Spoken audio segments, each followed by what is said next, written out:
नमस्कार, मैं हूं रंजना। आप देख रहे हैं ऐसे करें। जमीन कितनी जरूरी होती है रहने से लेकर दफन होने तक। इस जमीन के लिए कई बार तो लड़ाइयां तक हो जाती हैं, मौत तक हो जाती है। फिर चाहे घर हो या बाग, जमीन की कीमत वाकई में बहुत बड़ी होती है। आज के समय में जमीनी हक की लड़ाई हर घर की कहानी बनी। एक घर की लड़ाई में उसे घर में रहने के लिए जमीन चाहिए।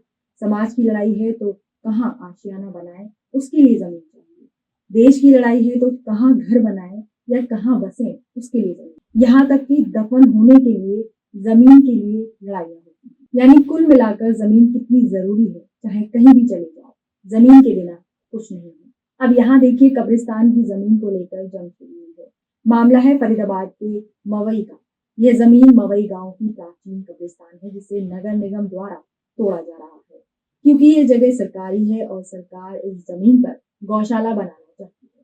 इसलिए भी नगर निगम ने कब्रिस्तान को तोड़ने की बात कही। हालांकि कब्रिस्तान की तोड़ फोड़ को लेकर लोगों में काफी गुस्सा भी देखने को मिला। मुस्लिम समुदाय के लोगों का कहना था कि ये कब्रिस्तान उनके पूर्वज के समय से है। इस जमीन में उनके पूर्वज दफन है, उनकी कब्र लेकर कहाँ जाए।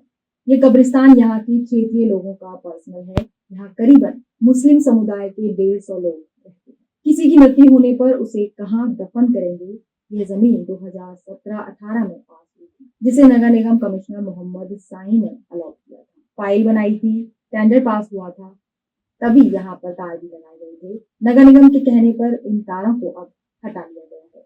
कब्रिस्तान को यहाँ से हटाकर पास की जमीन में शिफ्ट करने के लिए कहा गया, लेकिन समस्या यह है कि इतनी सारी कब्रें कहाँ शिफ्ट करेंगे। मुस्लिम समुदाय के लोगों ने सरकार से मांग की है कि उनके कब्रिस्तान को ना हटाया जाए। फिलहाल कब्रिस्तान की जमीन का मामला नगर निगम के हाथों में है कि वह इस जमीन को मुस्लिम समुदाय को देंगे या नहीं।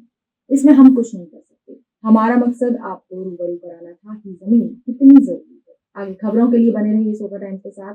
जानकारी अच्छी लगी तो लाइक, शेयर और सब्सक्राइब करना ना भूलें।